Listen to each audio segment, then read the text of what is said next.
अस्सलाम वालेकुम students, hopefully आप सारे लोग खैरियत से होंगे। दिस इज़ लुकमान रफ़ीक है। आईकैप ने रिसेंटली एक नया पेपर इंट्रोड्यूस किया है अपने कैफ लेवल पे, which is Kaif 6 managerial and financial analysis. अच्छा, इस पेपर ने प्रीवियसली जो कैफ 4 का पेपर था BMBS का, उस पेपर को रिप्लेस किया। अच्छा, ever since this paper has been introduce, एक क्वेश्चन मार्क है आवाम के जहनों में कि इस पेपर में एग्जैक्टली है क्या। बहुत सारे ट्यूटर्स ने वीडियोस बनाई हैं और उन वीडियोस के अंदर उन्होंने गाइडेंस प्रोवाइड की है स्टूडेंट्स को कि MFA का पेपर एक्चुअली है क्या। सो आई थॉट कि आज जो हम MFA के ऊपर वीडियो बनाएंगे, उस वीडियो के अंदर हम MFA का आपको एक बाकायदा तौर पे सिलेबस का रन थ्रू करेंगे कि इसके सिलेबस के कंपोनेंट्स क्या क्या हैं और उस सिलेबस के कंपोनेंट्स को किस किस तरह से अप्लाई किया जाएगा और किस किस तरह से एग्जामिनर इस पेपर को एग्जामिन कर सकता है। अच्छा, मैं एक चीज़ बता दूं कि जैसे हम कहते हैं ना कि बहुत सारे स्टूडेंट्स को एक माइंडसेट होता है, जी ये थ्योरी पेपर है या ये प्रैक्टिकल पेपर है। तो थ्योरी और प्रैक्टिकल पेपर के अंदर जो है ना वो सिचुएशन ये है कि इस पेपर में कंप्यूटेशंस भी हैं, इस पेपर में थ्योरी की एप्लीकेशन भी है। It is going to be a paper which is going to be a mixture of both computational elements plus the theoretical aspects also. मैं अगर कुछ बात करूं तो देखें, ACCA में, ICAW में सिमिलर टाइप ऑफ पेपर्स मौजूद है। ACCA का एक पेपर है विच इज़ कॉल्ड F9, वो एक सिमिलर टाइप ऑफ पेपर है। इसी तरह से ICAW के अंदर फाइनेंशियल मैनेजमेंट का पेपर है, वो सिमिलर टाइप ऑफ पेपर है। सिमा की क्वालिफिकेशन है, उसमें भी एक सिमिलर टाइप ऑफ पेपर मौजूद है। और ये पेपर आईकैप के लिए भी कोई नया नहीं है। आईकैप में भी एक पेपर मौजूद है विच इज़ कॉल्ड BFD, जिसमें हम ऑलरेडी फाइनेंशियल मैनेजमेंट पढ़ते थे, लेकिन अनफॉर्चुनेटली वो फाइनेंशियल मैनेजमेंट कैफ लेवल पे पढ़ाई नहीं जाती थी। तो ये आईकैप ने एक अच्छा फैसला किया है कि उन्होंने फाइनेंशियल मैनेजमेंट का एलिमेंट उठा के नीचे कैफ लेवल पे लेके आ गए हैं। और उससे अच्छा काम जो आईकैप ने किया है वो ये जो मैनेजरियल एनालिसिस को इंटीग्रेट किया है ना फाइनेंशियल मैनेजमेंट के साथ, ये बड़ा ज़बरदस्त किस्म का काम आईकैप ने किया। तो आज हम क्या करेंगे, हम ये आपके सामने एक जो एक्सपोजर ड्राफ्ट में सिलेबस था MFA का, वो सिलेबस मैंने आपके सामने ओपन किया है। आई will be going through this syllabus, I will be giving you a bit of an idea कि क्या क्या चीज़ें किस किस तरह से यहाँ पे एग्जामिन हो सकती हैं और वो अल्टीमेटली आपको किस लेवल के लिए तैयार करेंगी, उसका हम ज़रा थोड़ा सा डिस्कस करेंगे। देखें, पेपर के आपके पास जो है वो 3 एरियाज़ हैं, managerial analysis, financial analysis and risk management और बजटिंग एंड प्रोजेक्शंस। ये बजटिंग जो है ना, ये प्रीवियसली आपका CMA के सिलेबस के अंदर था और वहाँ से उठ के यहाँ पे आ गया है। अच्छा जी, वेटेज आपके सामने है 30 to 40% for managerial financial analysis, 35 to 50 for the financial analysis and 20 to 25 for budgeting and risk management. अब हम थोड़ा 1 by 1 ज़रा डिस्कशन करते हैं कि ये पेपर्स में एक्चुअली आ क्या रहा है और क्या नहीं आ रहा। देखें, अगर आप मैनेजरियल एनालिसिस को देखेंगे तो उस मैनेजरियल एनालिसिस के अंदर आपके पास ये तमाम चीज़ें हैं which includes external analysis, which includes internal analysis, which includes ethical decision making. ये तीनों चीज़ें क्या हैं मैं आपको एक्सप्लेन करता हूँ through the various examples.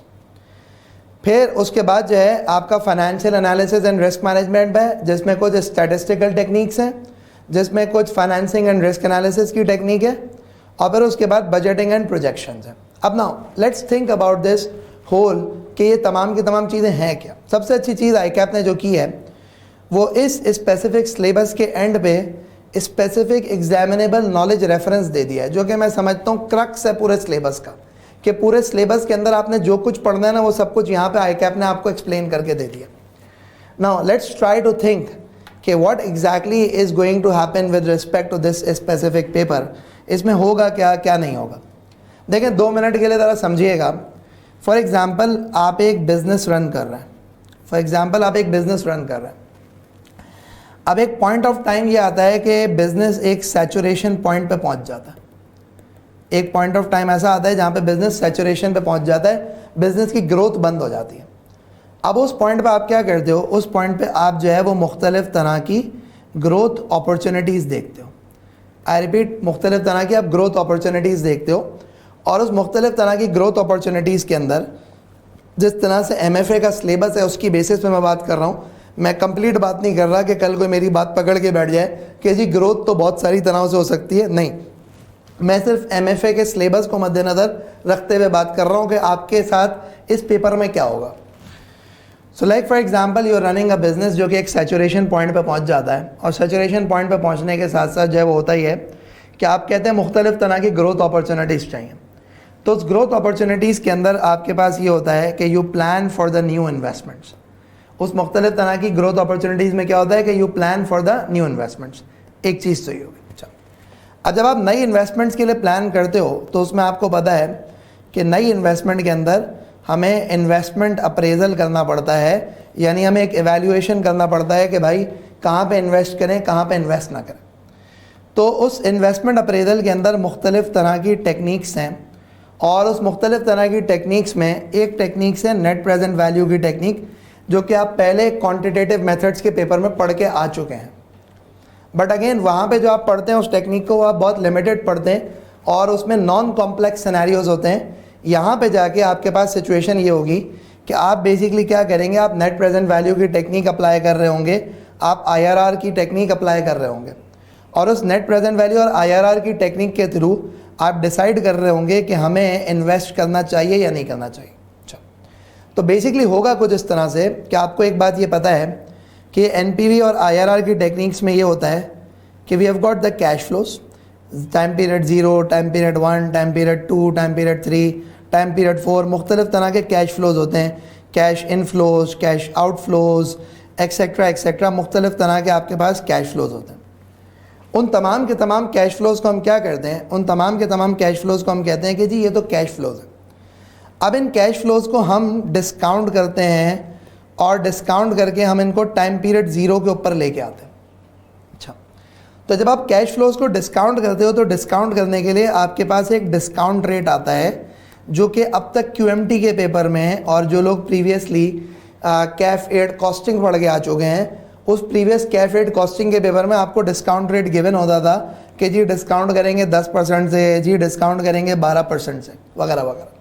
But अब सिचुएशन प्रॉबेबली क्या होगी, अब सिचुएशन प्रॉबेबली ये होगी कि एग्जामिनर आपको एक सिंगल क्वेश्चन के अंदर जो है वो दो चीज़ें करवाएगा, और वो दो चीज़ें क्या करवाएगा, वो आपसे NPV की, वो आपसे IRR की कैलकुलेशन तो करवाएगा, प्लस उसके साथ साथ वो आपसे डिस्काउंट रेट भी कैलकुलेट करवाएगा। और उस डिस्काउंट रेट को हम कहते हैं WACC, which is the weighted average cost of capital. वो जो डिस्काउंट रेट है उसको हम कहते हैं weighted average cost of capital.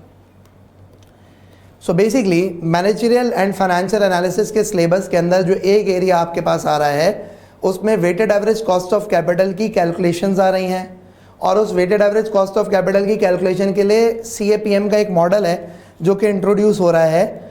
तो ये मॉडल, ये WACC, ये सब कुछ अल्टीमेटली आपको कहाँ पे लाके खड़ा करेंगे, डिस्काउंट रेट में। और वो डिस्काउंट रेट अल्टीमेटली कहाँ पे यूज़ होगा, आपके इन्वेस्टमेंट अप्रेजल के अंदर, कि जब भी आपको इन्वेस्टमेंट कर रहे होंगे तो इन्वेस्टमेंट करते हुए उसका फाइनेंशियल एनालिसिस के लिए आपको डिस्काउंट रेट चाहिए होगा। तो प्रॉबेबली एक चीज़ जो आपके कोर्स में ऐड अप हुई है वो डिस्काउंट रेट की कैलकुलेशन, और वो ऑटोमेटिकली कहाँ पे आएंगी, वो प्रॉबेबली NPV की कैलकुलेशंस के अंदर आएंगी। तो if we talk about this managerial financial analysis, तो एक चीज़ जो आपके पास आ गई है, that is this discount rate calculation. अच्छा, अब आपको एक चीज़ पता है कि जब हम कोई इन्वेस्टमेंट करते हैं तो इन्वेस्टमेंट करते हुए एक फैक्टर तो आपके पास होता है फाइनेंशियल, और एक और जो आपके पास फैक्टर होता है that is called non financial. Now what exactly are the financial factors that is majorly covered by your NPV, IRR technique? ये आपके पास फाइनेंशियल फैक्टर्स को कंसिडर करेंगे कि जी इन्वेस्टमेंट करनी या नहीं करनी। लेकिन इस फाइनेंशियल फैक्टर्स के साथ साथ आपके पास कुछ नॉन फाइनेंशियल फैक्टर्स भी होते हैं।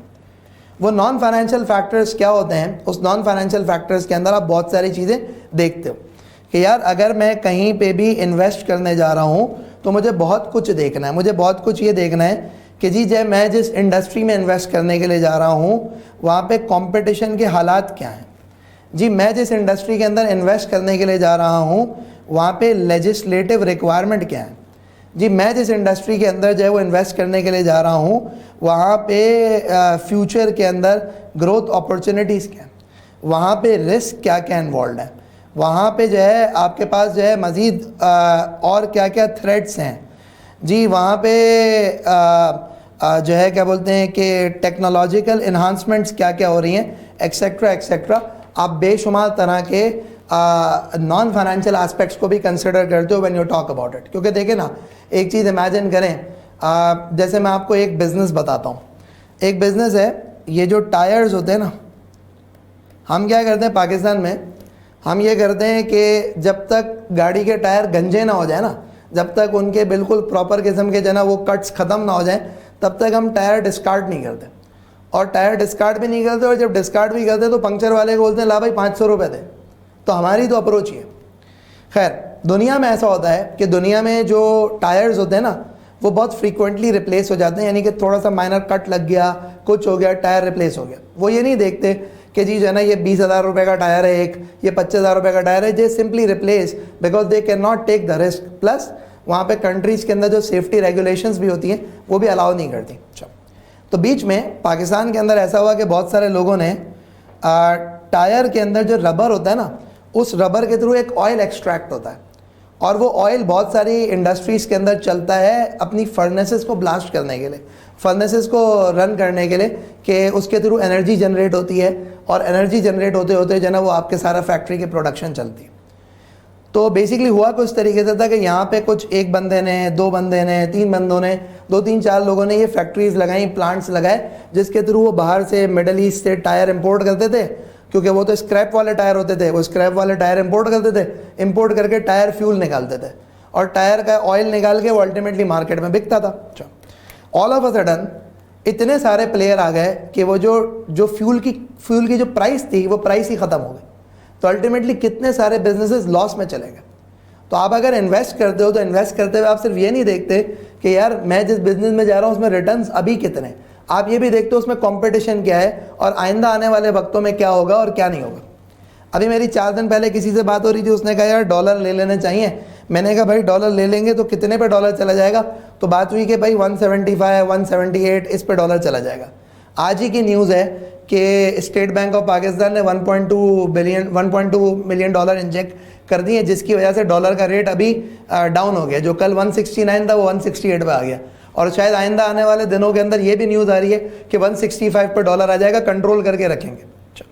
कहने का मकसद कुछ तरीके से कि आपको बहुत सारे फैक्टर्स देखने पड़ते हैं बिफोर इन्वेस्टिंग। अगर मैं मिसाल है कि कल परसों मैंने डॉलर ले लिए होते, 2,000 5,000 डॉलर ले लिए होते 167 के रेट पे, 168 के रेट पे, 169 के रेट पे, तो आज मैं ये सोच रहा होता यार ये तो डॉलर बैकवर्ड जा रहा है।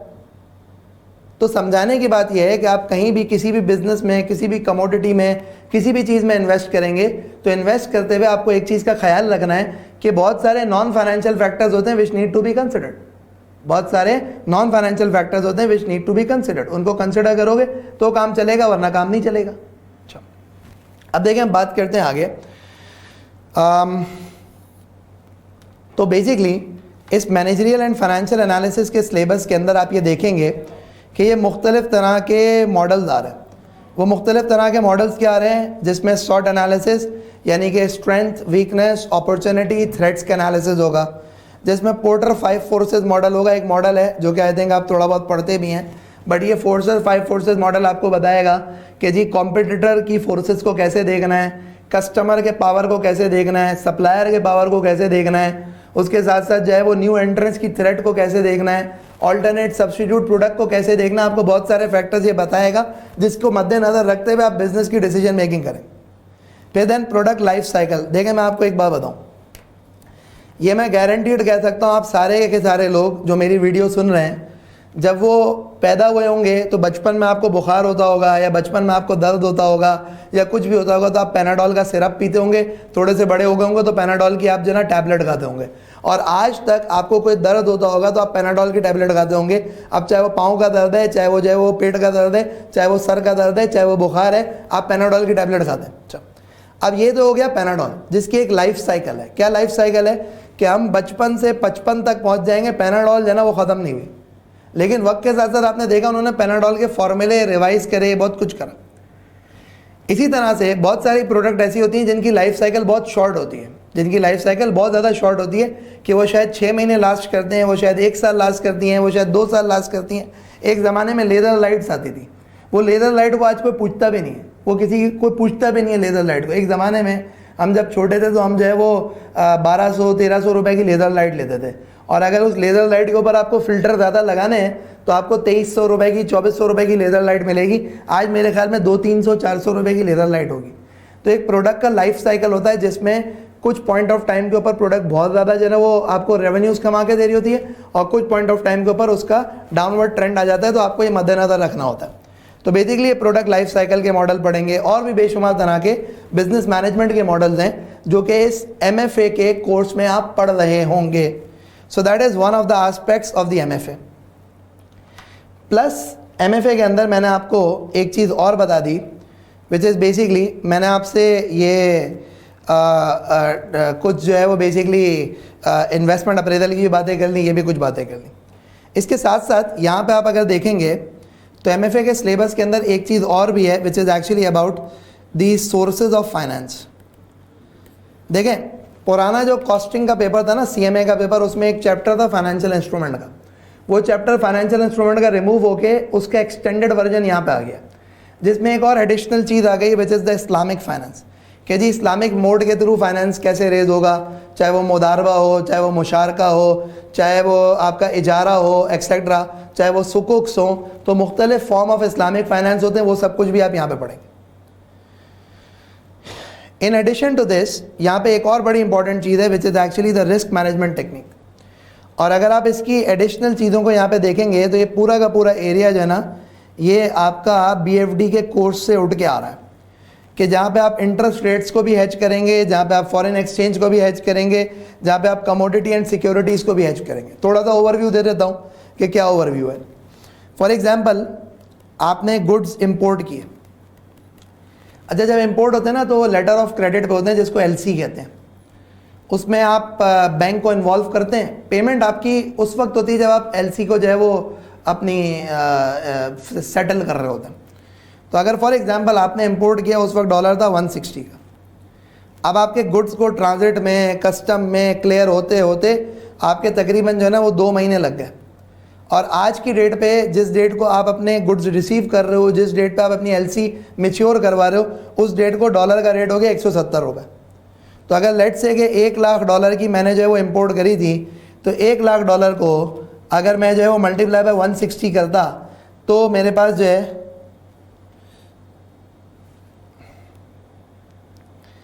1,60,00,000 रुपये होते हैं। अब यही अगर 170 पे हो जाएगा तो मेरे पास सीधा सीधा जो है वो $1 के ऊपर 10 रुपये का नुकसान है, यानी कि 10 लाख रुपए का सीधा सीधा नुकसान। तो अगर आप देखेंगे तो आप एक रिस्क तो फेस कर रहे होते हैं ना एक्सचेंज रेट का, कि आपने जी इंपोर्ट करी किसी और रेट पे, और आपने जब सेटलमेंट करी तो किसी और रेट पे, तो अल्टीमेटली ये लॉस कौन बेयर करेगा। तो इस लॉस से प्रोटेक्ट करने के लिए हम क्या करते हैं, हम अपने करेंसी के रिस्क को हेज करते हैं। हम अपने करेंसी के रिस्क को हेज करते हैं। तो जो करेंसी के रिस्क को हेज करते हैं उसकी टेक्निक्स आप देखेंगे इस कोर्स में। फिर जी सिमिलरली एक और चीज़ समझिएगा, आपको लोन चाहिए जी। कितने लोन चाहिए जी? मुझे जो है ना वो तकरीबन 3 करोड़ रुपए का लोन चाहिए। भाई कब चाहिए? आज से 6 महीने के बाद लोन चाहिए होगा। तो इस वक्त तो मार्केट में इंटरेस्ट रेट बहुत डाउन है, काइबोर 8% चल रहा है, सही है। तो मिल मिला के आपका जो है वो अगर क्रेडिट रिस्क भी डलेगा, सब कुछ डलेगा, 10%, 11%, 10.5%, 11.5% एक्सेट्रा, आपको इस तरह से लोन मिल जाएगा। अब आपने कहा यार अभी तो काइबोर का रेट है 8%, कहीं ऐसा ना हो कि 6 महीने बाद ये जाके 11% हो, तो आज जो मैं 11% की बोरिंग कर रहा था कहीं 14% पे बोरिंग ना करूं, मेरा इंटरेस्ट रेट 3% ऊपर हो जाएगा, मैं तो मर जाऊंगा, मेरा तो प्रोडक्ट ही फीजेबल नहीं रहेगा। जो आज प्रोडक्ट की फिजिबिलिटी निकाली थी वो प्रोजेक्ट की फिजिबिलिटी खत्म हो जाएगी। तो आप क्या करोगे? आप प्रॉब्ली जो है वो इंटरेस्ट रेट्स को हेज करोगे। आप कोई ऐसा अरेंजमेंट करोगे जिसके अंदर आपके इंटरेस्ट रेट का रिस्क मिनिमाइज हो जाए, इंटरेस्ट रेट की एडवर्स मूवमेंट का रिस्क मिनिमाइज हो जाए। That is something that you would try to do. फिर इसी तरह से कमोडिटी है, सिक्योरिटी है जी। आपकी फ्लोर मिल है, अब आपको गंदम चाहिए होती है। आपने कहा भाई यार गंदम के रेट बढ़ ना जाए, तो गंदम के रेट बढ़ जाएंगे तो मैं अपने आप को प्रोटेक्ट तो करूँ गंदम के इंक्रीजिंग रेट से। तो प्रोटेक्ट करने के लिए आप मुख्तलिफ तरह की हेजिंग की टेक्निक्स यूज़ करते हैं। तो कहने का मकसद है कि यहाँ पे क्या हो जाएगा, यहाँ पे ये फाइनेंशियल रिस्क मैनेजमेंट का एरिया भी आ रहा है, जिसमें interest rate risk management, commodity risk management, foreign exchange का रिस्क मैनेजमेंट, ये तमाम की तमाम चीज़ें भी आ जाएंगी। तो अगर मैं if I go back to the syllabus areas, तो मैंने आपसे कहा कि एक मैनेजरियल एनालिसिस का एरिया है जिसमें आप तमाम की तमाम चीज़ें देखेंगे, external factors, internal factors, product की लाइफ साइकिल, आपके पॉलिटिकल फैक्टर्स, आपकी फ्यूचर ग्रोथ अपॉर्चुनिटीज़, आपके फ्यूचर के थ्रेट्स, आपकी लेजिस्लेटिव चेंजेस वगैरह वगैरह वगैरह, इन सब कुछ को अपनी डिसीजन मेकिंग के अंदर इनकॉर्पोरेट करोगे। एक बात। सिमिलरली एथिकल डिसीजन मेकिंग का एलिमेंट आ रहा है, तो देखें एक बात यह है कि जितनी भी प्रोफेशनल अकाउंटेंसी क्वालिफिकेशन हैं वो सारी की सारी अब बड़ा फोकस कर रही हैं एथिक्स के ऊपर, क्योंकि उसकी रीज़न है कि एथिक्स आपको सही गलत की तमीज़ सिखाते हैं। एंड अकाउंटेंट्स के रोल में ethics is a very important thing. So ये एथिकल डिसीजन मेकिंग को मुख्तलिफ सिनेरियोज़ में छोटा छोटा एथिकल डायलेमा आ जाएगा, एथिकल इशू आ जाएगा, उसको आपने एड्रेस करना होगा। ये भी इस पेपर के अंदर आएगा। फिर ये कुछ स्टैटिस्टिक्स की टेक्निक्स हैं छोटी मोटी, वो आएंगी कोर्स में। और फिर मैंने आपसे यहाँ पे बता दिया कि सोर्सेज ऑफ फाइनेंस, आपका weighted average cost of capital, आपका रिस्क मैनेजमेंट, ये सब कुछ आएगा।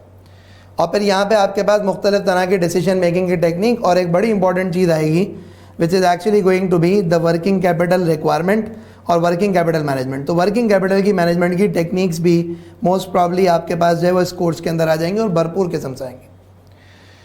तो भाई ये पेपर एक ऐसा पेपर है कि आप ये समझ लें कि जब हम MFA की बात करते हैं तो आप ये समझें कि आप एक बिज़नेस में डिसीजन मेकिंग की सीट पे बैठे हुए हैं, और जब आप डिसीजन मेकिंग की सीट पे बैठे हुए हैं तो आपको फाइनेंशियल, नॉन फाइनेंशियल तमाम के तमाम फैक्टर्स को कंसिडर करना पड़ेगा, तब कहीं जाके आपके बिजनेस की डिसीजन मेकिंग होगी।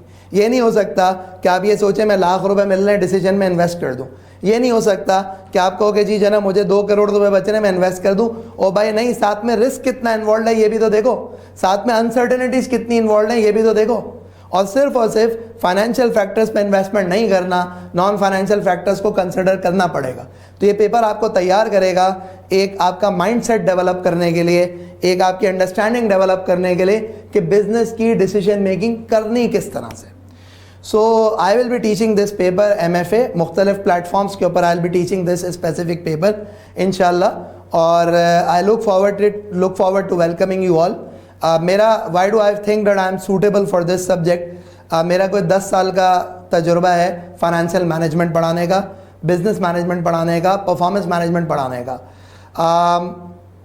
चाहे वो ACCA में हो, चाहे वो SEMA में हो, चाहे वो ICW के अंदर हो, ये तमाम क्वालिफिकेशंस के अंदर I have been teaching financial management plus performance management. और ये जो सारी बिजनेस की इंटीग्रेशंस होती हैं with this financial management, I have been doing that for the last 10 years। सो इंशाल्लाह होपफुली आपको एक बड़ा ज़बरदस्त किस्म का एक्सपीरियंस मिलेगा when you will come to me to study this paper. So I look forward to welcoming you all. जैसे मैंने आपको बताया कि I will be teaching on the various platforms, कुछ जगह पे फिजिकल, कुछ जगह पे ऑनलाइन लाइव, कुछ जगह पे online recorded. So you can join me at your convenience, whatever that suits you. So thank you very much all of you. I look forward to seeing you again inshallah on this MFA.